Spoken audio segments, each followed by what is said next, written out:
Таңертең Жәмиле енесін ертіп түсіп жасату үшін акушердің үйіне жасырын барады. Сол сәтте оны аңдып жүрген Али де сол үйге кіріп келеді. Али оған баланы алдырмауын өтінгенімен Жәмиле оны тыңдамай қарсыласады. Али оны күштеп көтеріп алып өз үйіне алып кетеді. Ол Жәмилеге тағы бір мүмкіндік беруін сұрап, жалынады. Бірақ Жәмиле оған сен ажырасып, басқа әйелге үйлендің, енді келіп бір мүмкіндік бер деп айтуға ұялмайсың ба деп оған ұрсады. Жәмиле келіспеген соң Али оны бөлмеге қамап қояды. Есік сыртында Али оған ішіндегі баланы білгеннен кейін өмірге деген көзқарасы өзгергенін, енді ол бала оның өмірінің мәні екенін айтып, оны сақтап қалуын өтінеді. Али қатты мұңайып жылайды. Бөлменің ар жағында тұрған Жәмиле де жылап тұрады. Сол уақытта Берин анасының кешігіп жатқанын Ахметке айтып, уайымдай бастайды. Бірақ балалар анасының жүкті екенін білмейтін еді. Ахмет Жәмилені іздеп үйден шығады. Ахметті бір ер адам сырттай бақылап тұрған еді. Ахмет Жәмиленің жұмыс маңына келіп тұрғанда, оны байқап қалған Алидің көршілері Ахметтен кімді іздеп жүргенін сұрайды. Ахмет Жәмиле ханымды іздеп жүргенін айтады. Бір көрші оған Али Жәмилені көтеріп, өз үйіне кіргізгенін, мүмкін Жәмиле есінен танып қалған болар деп айтады. Ахмет оларға алғыс айтып, Алидің есігін қаға бастайды. Есікті ашқан Али Ахметті көріп, есікті қайта жабуға тырысады. Бірақ Ахмет есікті қатты қаға бастайды. Соңында Али далаға шығып екеуі төбелесе кетеді, көршілер оларды ажыратады. Хасифе ашуланып Алиден бөлменің кілтін сұрайды. Али амалсыздан кілтті береді. Хасифе бөлме есігін ашып, Жәмилені шығарып алады. Жолда үшеуі кетіп бара жатқанда, көлік ішінде отырған іс кезуші Ахметті байқап, оны жасырын түрде аңди бастайды. Бұл уақытта Мете үнемі ауруханада жатқан Инжи ұстазына барып жүреді. Аурухана дәлізінде Мете ұстазды емдеп жүрген дәрігерді көреді. Мете ұстазының жағдайын дәрігерден сұрайды. Дәрігер оған Инжидің ауруы асқынып бара жатқанын және оған моральдық көмек керек екенін түсіндіреді. Екеуі бірге Инжи жатқан палатаға кіреді. Инжи өзін жақсы сезініп қалғанын айтқанымен, дәрігер оған әлі де ауруханада жату керегін айтып, уайымдамауын сұрайды. Инжи іштей жағдайының ауыр екенін сезіп көңіл күйі түсіп кетеді. Мете оның қасында отырып, бәрі жақсы болады деп жұбатады. Инжи оны құшақтап қатты жылайды. Ауруханадан шыққан Мете Седаттың үйінің жанына барып, оны жағасынан ұстап, Инжидің жағдайы нашарлап кеткенін, аз ғана өмірі қалғанын айтады. Ол Седатқа аз да болса адамгершілігің болса, барып Инжиді қуантуға тырыс деп кетіп қалады. Бұл уақытта Жәмиленің үйіне бір топ полиция келіп, Ахметті ұстап әкетеді. Бәрін бұл жағдай қатты толқытады, әсіресе Берин оның артынан жүгіріп жылап қалады. Осы кезде Месуде Санердің үйіне келіп, онымен оңаша сөйлескісі келетінін айтады. Месуде оған Айленді ұмыту үшін мені пайдаланбақ болдың ба деп айыптайды. Сонер де оған жауап ретінде, байлығыма қызығып, тәуелсіз өмір сүргің келіп тұрмысқа шығайын деп жүрсің дейді. Месуде оған талап қоя бастайды. Ол оған Айленнен менің қай жерім кем деп, өзін екі есе жоғары бағалап мал-мүлікке ие болу келісім шартын жасасқысы келетінін ашық айтады. Сосын үйленбей тұрып 1 миллион, үйленгеннен кейін тағы 1 миллион ақшаны шотына салуды талап етеді. Бұл сөздерге ашуланған Сонер оған дөрекі түрде, Айленнің атын атаушы болма деп, Месудені қылқындыра бастайды. Сол сәтте кабинетке Сүлейман кіріп келіп, екеуін ажыратып, Месудеге бұл жерден кетуді айтады. Али қонақ үйде тұрып жатқан Каролинге барады. Бөлменің есігін Каролин ашады. Али бөлмеге кіргенде кенеттен оның артынан Экбер тапанша кезейді. Али оның қалай тірі қалғанына таң қалып, Экбердің қолындағы қаруын қағып, екеуі төбелесіп кетеді. Алайда Экбер қаруын қайта алып, Алидің басына тақап, оларды қорлай бастайды.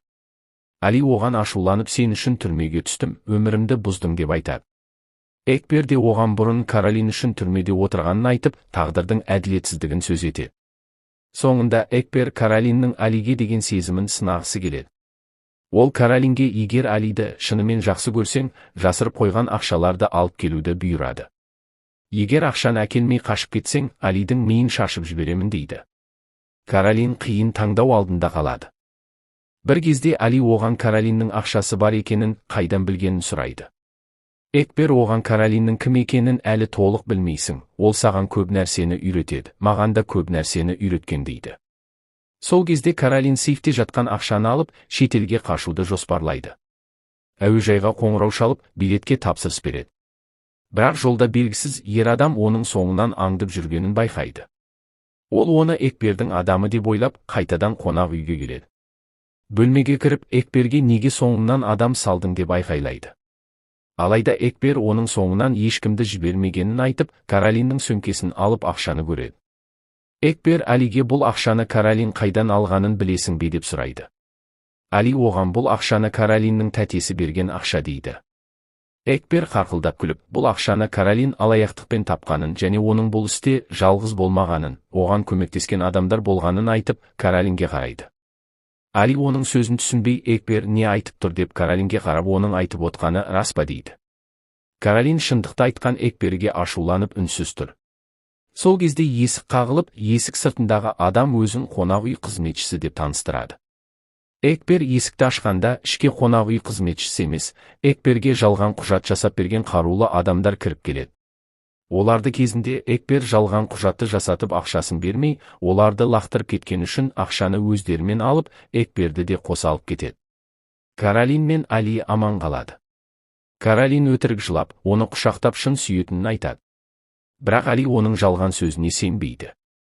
Али оған, егер сенің артынан адам түспесе, сен қонақ үйге келмей, ақшаны алып басқа елге қашып кетер едің дейді. Каролин оған Экбердің айтқан сөздерін жоққа шығарып, Алиге өзін үйге алып кетуін өтінеді. Али оған енді сенің қажетің жоқ деп Каролинді қонақ үйге тастап, өзі кетіп қалады. Ал Экберді әлгі қарулы адамдар тастанды бір ғимаратқа алып келеді. Бірақ Экбер бір қулығын асырып, оларды атып өлтіріп, ақшаны өзі алып кетеді. Бұл уақытта Сонер үйіне келсе, Месуде мен оның ата-анасы оны күтіп отыр екен. Олар қызының үйге ренжіп келгенін айтып, Сонерден оның көңіліне тимеуін сұрайды. Сонер оларға қарап өміріне араласпауын, енді Месудеге үйленгісі келмейтінін кесіп айтады. Нариман мен Кемал таңданып не себепті екенін сұрайды. Сонер оларға нақты жауап бермей, тек құда түсу рәсіміне кеткен шығындарды қайтарып беретінін айтып, оларды шығарып салады. Ал Месуде болса ата-анасына кете беруді, өзі Сонермен сөйлескісі келетінін айтады. Месуде Мұратқа оған маңызды бір нәрсе айтқысы келетінін айтады. Сонер қанша қарсы болса да, Мұрат оны тыңдауға келіседі. Месуде оған Айлиннің оны сүймейтінін, тек оның ақшасы үшін күйеуге шыққанын, Айлин мен Сонердің арасында дүние мүлік келісім шартты жасалғанын айтып салады. Мұрат бұл рас па деп Сонерден сұрайды, бірақ ол үнсіз қалады. Ашуланған Мұрат Айлиннен сұрайды, ол төмен қарап Месуденің айтқан сөзін растайды. Мұрат ашуланып өзіңді зат қылып саттың ба деп Айлинді шапалақпен ұрып жібереді. Сонер Мұратқа қарап Айлинге бұл ұсынысты өзі ұсынғанын мойындайды. Мұрат шыдай алмай бөлмесіне кетіп қалады. Месуде оларға қарап тағы бір шындықты Мұратқа айтпадым, сендер бір-біріңді сүйетіндеріңді Мұрат білмейді деп мысқылдай күледі. Сонер өзін өзі ұстай алмай ашуға булығып, қаруын алғанда Айлин араша түсіп Месуденің қолына оқ тиіп кетеді. Сол кезде Сүлейман келіп оны әрең тоқтатады. Қорқып кеткен Месуде үйден шығып кетеді. Жәмиле Османды ертіп, Хикметтің үйіне барады. Ол Хикметке бір жағдай болып қалғанын айтып, еңбек демалысын беруді сұрайды. Хикмет жағдайды түсініп, оны жібереді. Сол кезде бөлмеге Селма кіріп келеді. Ол Османды көріп, оны қайтыс болған ұлына ұқсатады. Осман Селмамен тез тіл табысып, Хикметтің үйінде уақытша қалады. Каролин ақшасыз қалып, қонақ үй ақысын төлеу үшін өз алқасын тастап кетеді. Содан соң ол Алидің үйіне барып, ақшасы жоқ екенін айтып жылай бастайды. Али оны үйіне кіргізеді, бірақ бірге тұрмай, бөлек бөлмеде қалуын айтады. Мұрат Айлинді өз бөлмесіне кіргізбей, екеуі бөлек бөлмеде жатады. Таңертең Сонер Мұраттың бөлмесіне келіп, болған іс болды, енді ашуланба дейді. Бірақ Мұрат, енді Айлинмен бірге тұра алмаймын, өзіне тиесілі дүниесін алды, енді ажырасамыз дейді. Мұны есік сыртынан Айлин естіп тұрады. Ол шыдамай бөлмеге кіріп, иә дұрыс айтасың, маған ештеңе керек емес, ажырасайық деп үйден шығып кетеді. Қызметші әйел оның кетіп бара жатқанын көріп, дереу Мұрат пен Сонерге хабар береді. Мұрат ағасына, Айлинді тоқтатшы, өтінем, оны қайта үйге алып кел дейді. Сонер Айлиннің артынан жүгіріп, оны тоқтатып, ең болмаса мен үшін үйде қалшы деп өтінеді. Айлин келіседі. Жәмиле жұмысқа келіп, цех басшысына еңбек демалысына шыққанын ескертіп кетпек болады. Бірақ цех басшысы өзі басқа жұмысқа кететінін айтып, оның орнына енді Жәмиленің цех басшысы болатынын жеткізеді. Жәмиле таңданып, мені кім тағайындады деп сұрайды. Ол Жәмилеге Хикмет Карджидің тағайындағанын айтады. Жәмиле цехтан шыққан соң ішінің қатты ауырып тұрғанын сезеді. Хасифе екеуі басқа акушердің үйіне келеді. Акушер Жәмилені тексеріп, жағдайының ауыр екенін байқап, Хасифеге дереу ауруханаға апару керектігін айтады. Хасифе Жәмилені қансыратып, ауыр халде жедел жәрдеммен әрең ауруханаға жеткізеді. Өзі қатты абыржып, ұлы Алиге хабарласады. Али тез арада ауруханаға жетіп, анасынан не болғанын сұрайды. Хасифе оған болған жағдайды айтып береді. Сол кезде Санер Айлинді үйіне алып келеді. Оны Мұраттың бөлмесіне кіргізеді. Мұрат өзіне ренжіп, Айлиннің сезімін ескермегенін айтып, өзін кінәлайды. Ол Айлинді жақсы көретінін айтып, келісімшартқа келіскенін кешіреді. Алайда ол Айлинге тек сатып алған зат ретінде қарайтынын айтып, бөлмеден кетуін бұйырады. Ауруханада Мете ұстазы Инжиге келеді. Ол Инжидің шашы түсе бастағанын көріп, қатты қиналады. Оны жұбатып құшақтайды. Сол сәтте Седат кіріп келіп, екеуін құшақтасып отырған жерінен көреді. Әйелінің шашы түсіп жатқанын көріп, шыдай алмай сыртқа шығып кетеді. Дәрігер Инжидің шашын толық алып тастайды. Оның денсаулығы күн сайын нашарлап барады. Сол ауруханада Мете дәлізде жүрген әжесін көріп, анасының реанимацияда жатқанын біледі. Али Жәмилеге қан беріп, донор болады. Анасының ауруханада жатқаны туралы хабарды Мете отбасына хабарлайды. Барлығы біртіндеп ауруханаға жиналады. Жәмиленің жүкті екенін тек Али мен Хасифе ғана білетін, Жәмиленің жүктілігін жасырып ешкімге айтпайды. Ауруханаға келгендердің ішінде Хикмет те келген еді. Али Хикметті көріп ашуланып, оған кетуін талап етеді. Бірақ Хикмет Жәмиленің жағдайын білмей бұл жерден кетпейтінін айтады. Дәрігер екеуіне де тыныш болуды ескертеді. Кейін Хикмет Жәмиле жатқан палатаға кіреді. Хасифе Хикметтің қасына барып оған кетуін өтінеді. Хикмет келісіп ауруханадан шығып кетеді. Ал бұл кезде түрмеде отырған Ахметке қауіп төніп тұр еді. Өйткені Хаканның әкесі Экрем адам жалдап оны өлтіруді бұйырған болатын. Бұны естіген Расул жолда Джингизді кездестіріп, Ахметке қауіп төніп тұрғанын жеткізеді. Жәмиленің ауруханада жатқанын естіген Кемал мен Нариман да сол жерге келеді. Олардың жанында Каролин де болған, бірақ оны ешкім жақтырмайды. Каролин Жәмилені емдеп жатқан дәрігердің кабинетіне кіріп, қызығушылық танытып Жәмиленің жағдайын сұрайды. Дәрігер оған Жәмиленің қан кетуі тоқтағанын және жүкті екенін де айтады. Мұны естіген Каролин таң қалып, сыртқа шығып кетеді.